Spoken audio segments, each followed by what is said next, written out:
안녕하십니까. 저는 호남대학교 인문사회과학연구소 연구원 고현범입니다.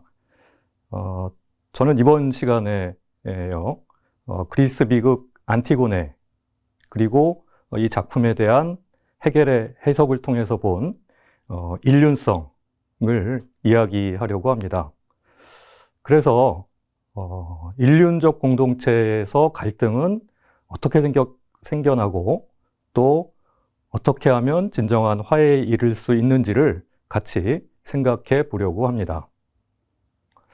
자, 그럼 먼저 그리스 비극 안티고네에 대한 이야기를 하겠습니다. 안티고네는요, 그리스의 유명한 비극 시인이죠. 소포클레스의 작품입니다. 이 작품은 그리스 비극을 배경으로 삼고 있는데요. 바로 오이디푸스 가문에 내려진 대를 이은 신의 저주가 저주를 담은 그리스 신화를 바탕으로 하고 있습니다. 여러분, 오디푸스 신화는 잘 알고 있을 것입니다. 오디푸스의 아버지이죠.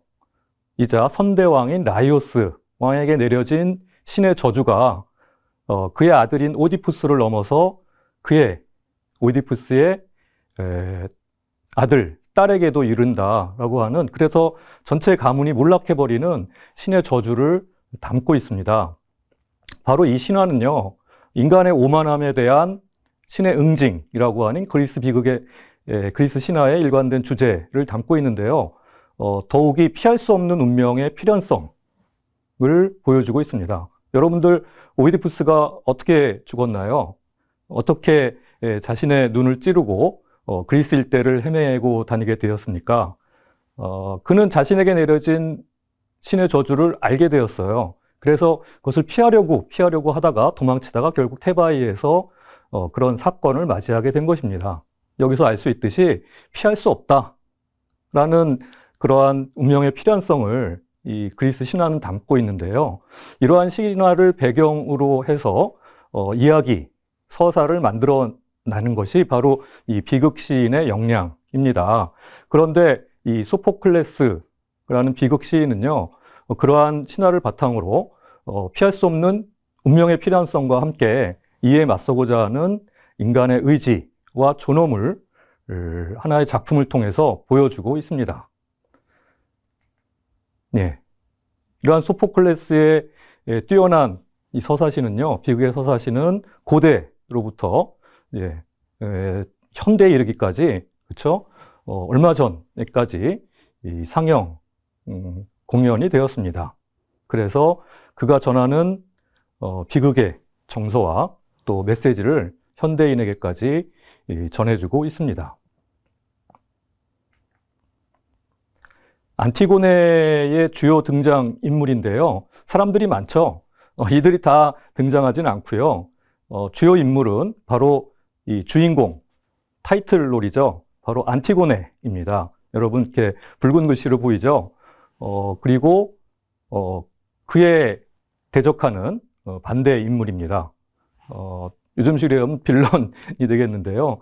반드시 그런 것은 아니고요. 우리 동그랗게 쳐 있는 원 안에 그려져 있는 크레온이라고 하는 아주 혼란한 이 테바이의 정국을 수습하고 집권을 한 크레온 왕, 크레온 실권자라고 할 수 있겠죠. 이 두 인물이 주요 인물입니다. 물론 여러분, 그 아래편에 보이죠? 오디푸스의 아들, 딸들입니다. 안티고네가 장녀이고요. 이스메네라는 그 여동생이 있고요. 그 다음에 이스메네는 등장을 합니다. 그리고 에테오클레스, 폴리네이케스라는 두 형제가 있는데요. 이렇게 총 4남매입니다. 에테오클레스와 폴리네이케스는 이 비극 안티고네에 직접 등장하진 않지만 아주 중요하게 배경으로 자리 잡고 있죠. 왜냐하면 거기서부터 비극이 잉태되었거든요. 네, 이것도 역시 배경입니다. 여러분, 이 내용을 가지고 속편을 만들면 이제 우리가 요즘 얘기하는 프리퀄이 될 텐데요. 바로 프리퀄에 해당되는 내용입니다. 여러분 알다시피 오이디푸스가 자신의 눈을 찌르고 테바이를 떠난 이후에 이 테바이는 뭐 왕이 없는 상태가 되잖아요. 그러니까 자연스럽게 장남인 에테오클레스가 왕위를 물려받습니다. 그런데 그의 동생인 폴리네이케스가 이에 반발을 하죠.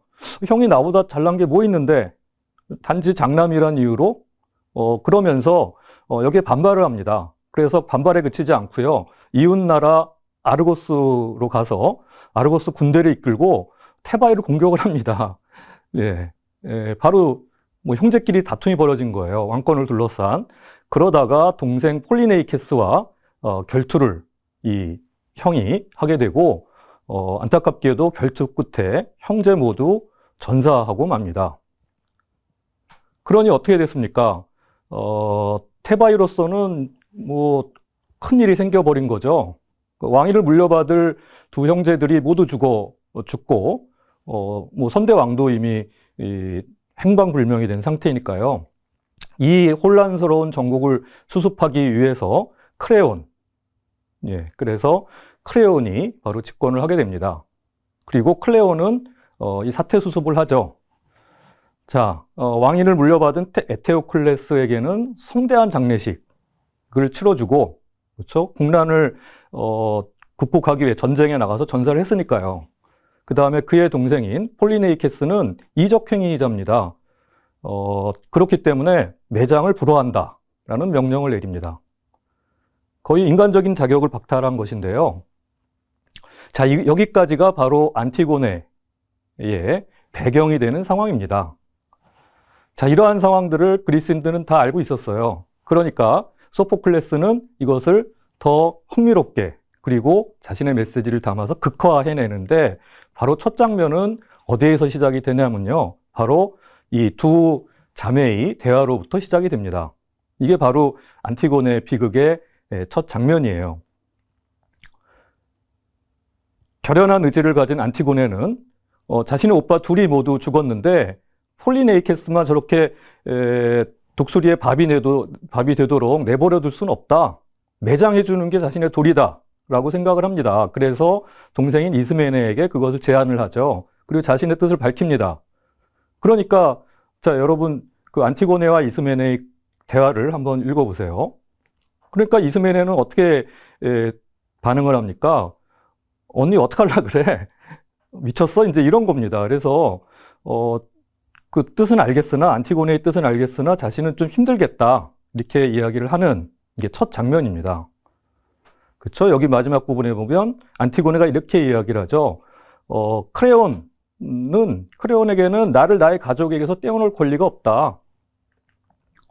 경건한 범행을 저지르고 나서, 그렇죠? 자신이 명령을 어겼다라는 걸 분명히 인지하고 있어요. 아, 이게 범죄가 되겠구나라는 거를 인지하지만, 중요한 건 무엇이다? 지하에 계시는 이들의 마음에 들어야 할 시간이 더 길다.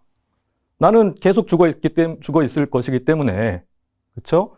신들께서 존중하시는 것을 따르겠다라는 것입니다. 이스메네도 역시 나도 신의 뜻을 어기고 싶지는 않지만 국가, 즉 크레온이 대변하는 국가의 힘을 대항할 힘이 없다라고 이제 이야기를 하죠. 안티고네가 그러면 할 수 없구나, 혼자 가겠다. 그렇죠? 그래서 그 몰래 이 경비병들이 지키고 있는데요, 그 시신을요, 그냥 이제 길거리에 내버려 둔 겁니다. 몰래 밤에 가서 조금씩 흙으로 그 무덤을 만듭니다. 시신을 매장을 하죠. 이 안티고네 홀로 그렇게 이제 합니다. 자, 그러면 우리 비극의 주인공 안티고네에겐 과연 어떠한 일이 앞으로 닥쳐올까요? 자, 이러한 안티고네 비극에 아주 어렸을 때부터 굉장히 흥미를 느끼고 열심히 읽은 독자 중에 한 명이 바로 오늘 이야기할 철학자, 독일의 관념론 철학자인 헤겔입니다. 자, 헤겔은 이 비극을 아주 흥미롭게 읽었을 뿐더러 그의 주 저서인, 뒤에 이야기를 하겠지만 정신현상학이라는 주요 저서에서 아주 중요한 대목의 중요한 계기로 그의 해석을 투영하고 있습니다. 가장 중요한 것은 이것인데요. 바로 신의 법과 인간의 법이라고 두 인물의 갈등을 나타내고 있습니다. 이것을 두 보편자 사이의 갈등이다 라고 이제 표현을 하는데요. 두 보편자라고 하니까 조금 이야기가 어렵죠. 법이라고 생각하면 됩니다. 법은 모든 이에게 해당될 것을 지향하니까요. 그런데 이 법이 나뉘어진 겁니다. 크레온이 대표하는 인간의 법, 국법이라고 할 수 있죠. 폴리스적 공동체를 운영하는 커다란 규율인 인간의 법과 신의 법, 안티고네가 대변하고자 하는, 그쵸? 자신은 죽을 목숨이고 죽어서는 영원히 묻혀 있을 것이고 신의 뜻에 거역할 힘이 없다라고 호소하는 안티고네가 대변하는 바로 신의 법, 이 두 법 사이의 갈등으로 보는 것입니다. 자, 여기서 인간의 법은 국가의 명백하고 실정적인 윤리입니다. 이것은 드러나 있는 것이죠. 공표되는 것입니다. 크레온이 딱 이야기를 하잖아요. 묻지 마라, 그렇죠? 매장하지 마라 라고 명시를 합니다. 인간의 법입니다. 반면에 신의 법은 어떻습니까? 무반성적이다. 자, 무반성적이다는 말이 좀 어렵지만요. 검토되지 않았다는 뜻이에요. 기록되지 않았다. 인간에 의해 만들어지지 않았습니다. 언제나, 그러나 늘 있어 왔죠. 우리가 추석 때 차례를 왜 지냅니까? 누가 검토를 하나요? 물론 그 뜻을 되새길 수는 있지만 늘 있어 왔던 것이에요. 예전부터 그렇게 했으니까. 그런 것입니다. 바로 신의 법이죠. 그리고 이것이 규율하고 있는 곳은 바로 가족입니다. 가족을 해겔은 직접적 통일의 영역이다 이렇게 표현을 하는데요. 이것도 역시 말이 좀 어렵지만 우리가 태어나면서 바로 갖게 되는, 그렇죠? 그러한 일종의 일륜체입니다. 가족은요. 그렇죠? 자신의 의지와는 좀 무관하잖아요. 직접 태어나자마자 눈을 뜨고 울자마자 우린 가족의 일원이 됩니다. 자, 이렇게 두 법 사이의 갈등으로 보았다는 것, 이것이 헤겔이 안티고네를 읽는 첫 번째 방식입니다. 그렇다면 안티고네의 비극성은 어디에 있을까요? 물론 안티고네는 죽음을 맞습니다. 집권자, 즉 크레온의 뜻에 직접 포고를 했는데 엄중하게, 그 비상사태 엄중하게 포고를 했는데 그것을 어겼으므로 죽음에 이릅니다. 애석하게도요. 그래서 비극인 것이죠.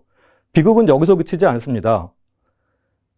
자, 여기서 보면 그 오디푸스의 자녀들이 다 죽잖아요. 이스메네는 빼고. 거의 다 죽습니다. 거기에 그치지 않고 게다가 안티고네의 약혼자 약혼자이자 안티고네를 죽음에 몰고 간, 죽음을 판정한 크레온의 아들인 하이몬 역시 죽음에 이릅니다. 그리고 그의 어머니도 죽음에 이르고요. 그래서 그 일 가문이 모조리 다 죽음에 이릅니다.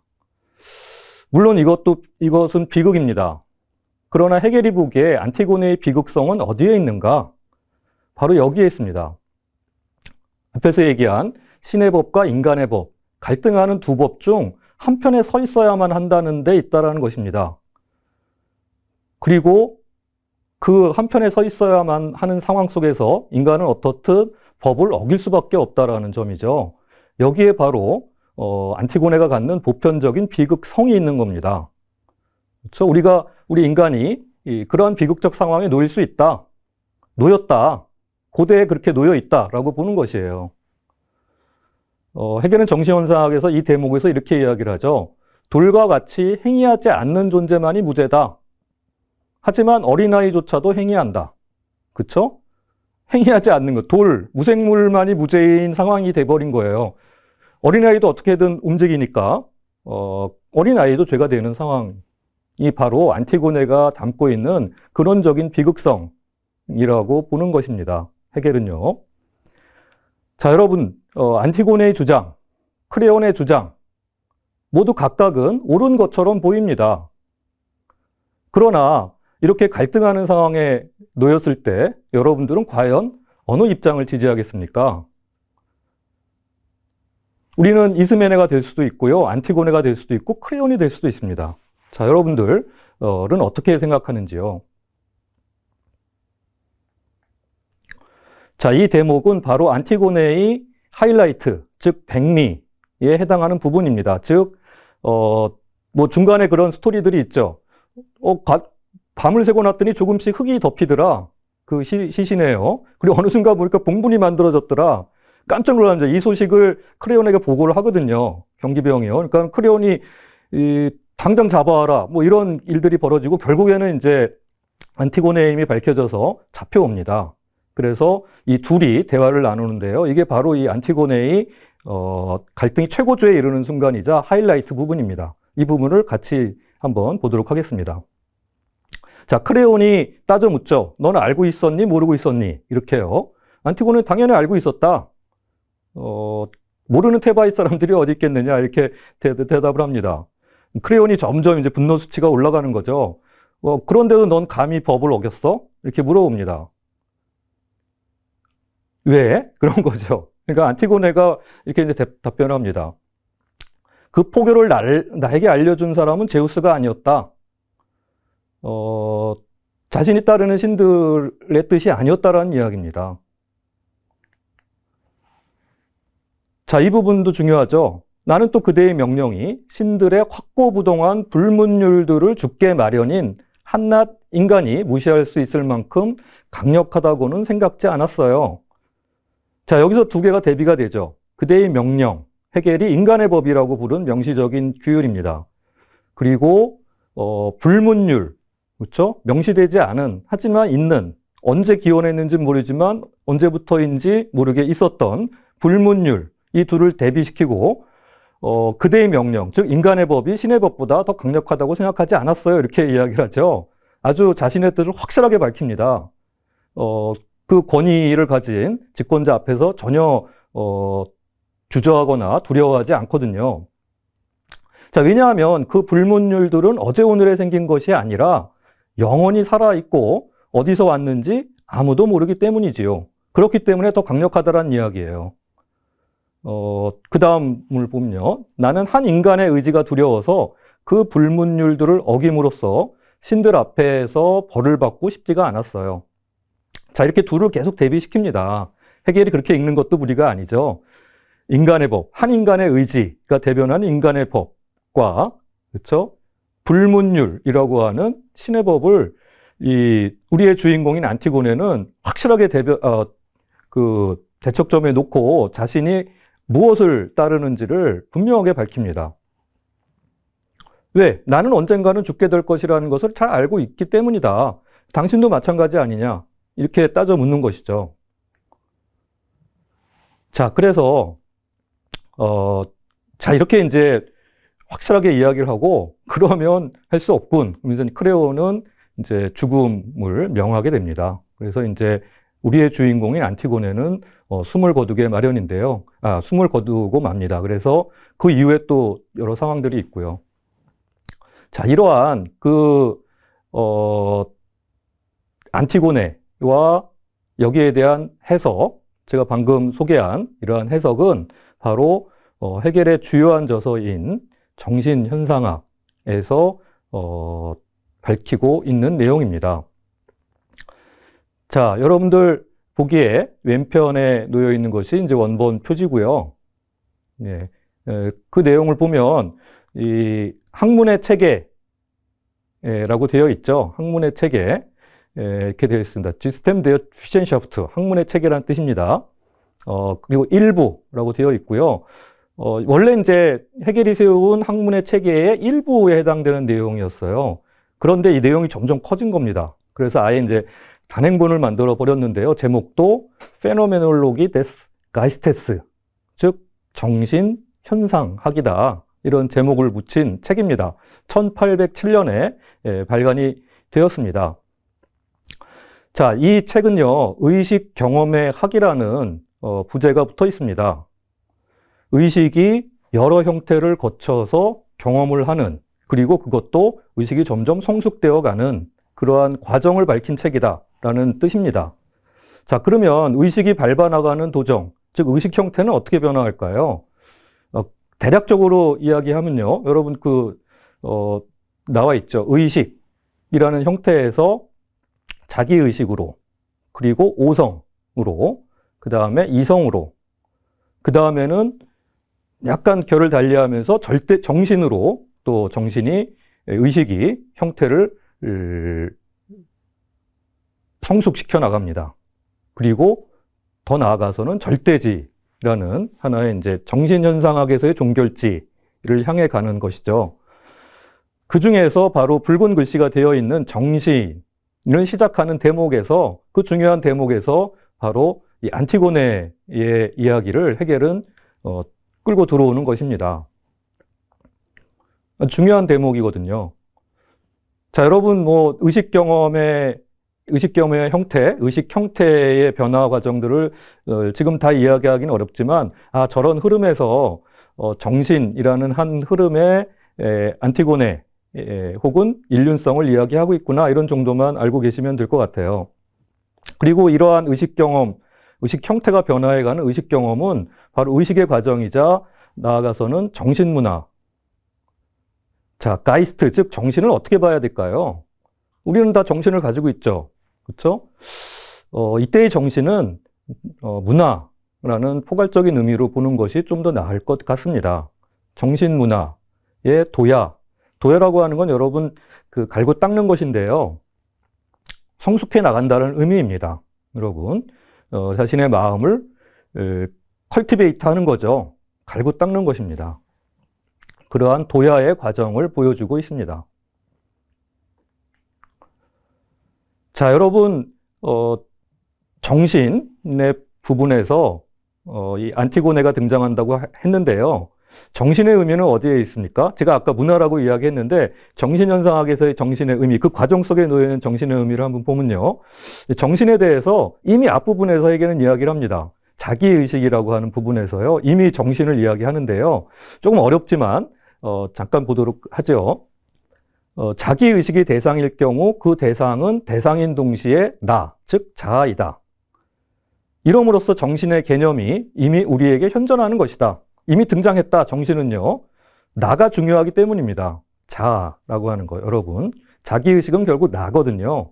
나를 깨우치기 시작했다라는 거는 그만큼 중요한 의미를 갖습니다. 정신이 거기에 있다고도 이야기를 하니까요. 헤겔은요. 자, 뒤에 가서 의식은 정신이 무엇인가를 경험할 것이다. 이미 정신은 거기 있지만, 자기의식 속에 있지만 그것을 직접 체험하기 위해, 경험하기 위해서는 좀 더 많은 과정을 거쳐야 합니다. 중간에 아까 보았잖아요. 여러 과정들을 거쳐야 하는데 어쨌든 의식이 결국 경험할 정신은 무엇이냐? 그 다음 문장에서 얘기하고 있죠. 의식은 이 절대적인 실체, 즉 대립물들 저마다 자립적으로 존재하는 다양한 자기의식들의 완전한 자유와 자립성 속에서 그것들의 통을 이루는 것을 경험할 것이다. 앞으로 이런 것을 경험하게 돼. 그게 바로 의식이 경험하게 될 정신의 의미야 라고 이야기를 하는 겁니다. 자, 말이 좀 어렵지만 이거 하나만 기억을 해두죠. 바로 붉은 글씨로 써 있는 부분입니다. 우리인 나, 그리고 나인 우리입니다.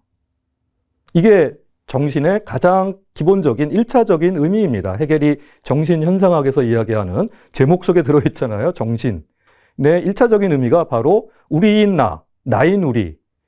삼총사인가요? 네, 우리 속의 나입니다. 그렇죠? 우리 속의 나라고 하는 것으로 요약할 수 있겠는데요. 그게 바로 정신이 갖는 가장 기본적인 1차적인 의미다.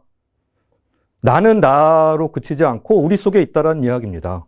그것을 깨치면, 체험하면 그게 바로 정신인 것입니다. 나는 나 홀로 있지 않고 우리구나. 그렇죠? 저마다 다 다른 나들이 모여서 우리를 이루고 있구나 라는 것을 경험하게 되면 그게 바로 좀 더 성숙한 정신이 되는 것입니다. 이러한 정신이라는 이야기를 하기 시작하면서 헤겔은 바로 인륜을 이야기합니다. 독일어로 지틀리카이트라고 되어 있는데요. 여기 그 단어 속에 들어있는 지테라고 하는 말은 습속을 의미합니다. 어떤 공동체적 습속, 따라야 될 규율이 있잖아요. 공동체에. 가장 기본적인 습속, 기본적인 인륜으로부터 정신은 시작한다라고 이야기합니다. 자, 정신현상학 정신장을 시작하는 인륜 혹은 인륜적 공동체는 바로 그리스의 폴리스적 공동체를 모델로 삼고 있습니다. 그것을 모델로 헤겔은 그려놓는 것이죠. 인륜적 공동체의 초기 모습은 이런 모습이야 라고요. 그러한 시초적인 인륜적 삶의 모습의 중요한 점은 뭐냐면 개인이 공동체와 직접적으로 일치되어 있는 상태입니다. 갈등을 일으키지 않아요. 이 상황에서는요. 바로 앞에서 얘기했던 바대로 나는 우리고 우리는 나인 겁니다. 직접적으로 딱 붙어 있는 상태예요. 잠시 이 인륜이란 말의 의미를 살펴보면요. 인륜이란 기본적으로 습속이란 말의 유래. 앞에서 얘기했죠. 도덕을 한번 비교해 봅시다. 모랄리테트는요. 개인적인 행위를 규율하고 내면적 양심에 따라 옳고 그름을 판정한다는 근대적 윤리. 그래서 해겔은 인륜과 도덕을 구별합니다. 이렇게 보면 도덕보다는 인륜이 더 큰 의미잖아요. 참고로 하시고요. 자, 그러면 개인과 갈등하지 않는 공동체라고 하는 것, 바로 그리스 폴리스를 하나의 모델로 삼고 있는 그러한 공동체는 아주 이상적입니다. 그렇지 않나요? 공동체가 개인의 뜻에 거슬리는 그러한 것을 강요하지도 않고요. 개인이 그렇죠? 개인의 뜻에 따라 행동하면 그것은 바로 공동체의 득이 되는, 공동체를 위한 행동이 되는 겁니다. 굉장히 이상적인 상태잖아요. 나와 우리가 이렇게 이상적으로 일치할 수 있을까요? 애석하게도 그러나 그것은 고대 그리스 폴리스라는 겁니다. 서구인들에게 폴리스 혹은 고대라고 하는 것은 하나의 이상적인 의미를 담고 있어요. 하나의 모델이 되는 것이죠. 그래서 고전주의라고 하는데요. 그것을요. 그리스 로마 시대를 하나의 모델로 삼고 있는 입장을요. 고전주의가 어떻게 보면 서양 문화를 지탱하는 기본적인 하나의 중요한 입장인 것입니다. 자, 여기서 해겔은 조금 색다른 접근 방식을 취합니다. 완벽해 보인다. 그렇죠? 이상적이니까요. 그러나 그렇게 완벽하지 않은 걸 이렇게 보고 있는 거죠. 내부에 갈등의 요소를 안고 있다라는 점입니다. 바로 뭐 가족 이야기하면서 이 안티고네 얘기를 꺼내거든요. 해겔은요. 그렇게 이상적이지 않아. 그렇게 평온하지 않아. 나인 우리인 나라고 했지만 그 시작부터 이미 갈등의 요소를 안고 있었어. 그건 뭔데? 신의 법과 인간의 법. 도저히 둘이 양립할 수는 없어. 둘 다 맞거든. 왜냐하면 둘 다 맞는데 둘이 갈등할 때는 어떡하지? 이렇게 묻고 있는 것입니다. 이미 갈등의 요소를 안고 있었고 거기서부터 또 공동체 간에 새로운 또 공동체의 모습을 만들어내는데요. 그 이야기는 모두 다 할 수는 없고요. 결국 해겔의 관심은 제가 보기에는 근대에 증폭되는 갈등에 있었던 것 같습니다. 해겔은 철저하게 근대인이고자 했어요. 그의 관심도 거기에 있었고요. 뭐 옛날 생각을 하면서 회고적으로 혹은 낭만적으로 과거를 바라보지 않았습니다. 그가 과거에 대해서 관심을 가질 때는 철저하게 현재의 갈등 상황을 어떻게 볼 것이냐에 관심이 놓여 있었어요. 그렇기 때문에 이러한 증폭되는 갈등 속에서 인간은 어떻게 존엄을 지키며 살아갈 수 있을까? 어떻게 화해할 수 있을까? 가 해겔의 주된 관심이었고요. 그 하나의 단서를 바로 이 안티고네에서 고대까지 돌아가서 찾아낸 것 같습니다. 그 이후로 그 정신은 굉장히 많은 요동과 격변을 겪거든요. 그래서 다시 근대로 이르게 되는데요. 여기서 주요시 되는 물음이 있죠. 근대에 증폭되는 갈등, 여러 인륜체들 혹은 앞에서 잠깐 얘기한 도덕, 이 갈등들을 과연 어떻게 해결할까? 여기에 대한 보다 그 전문적인 특화된 해결은 정신현상학이 아니라 법철학이라고 하는 나중에 해겔이 굉장히 중요시하게 여긴 강의 속에서 그 해답을 찾으려고 합니다. 바로 법철학의 근본적인 물음이 바로 앞에서 얘기한 이러한 갈등들에 있다라고 보여집니다. 거꾸로 얘기하면요. 그래서 저는 이번 시간에는 바로 정신현상학에 나타난 인륜적 공동체 속에 내재한 갈등이라는 그 주제를요, 그리스 비극 안티고네를 통해서 한번 생각해 보는 시간을 가지고자 했습니다. 여러분들 어떻게 즐겁게 보셨나요? 제가 보여드린 내용들은 아주 기본적인 대략적인 개요니까요. 관심이 있는 분들은 그리스 비극 혹은 정신현상학에 직접 뛰어들어서 또 자세히 읽어보시면은 또 더한 것을 얻을 수 있지 않을까 싶습니다. 그러면 저희 이 강의는요, 제 강의는 이것으로 마치도록 하겠습니다. 감사합니다.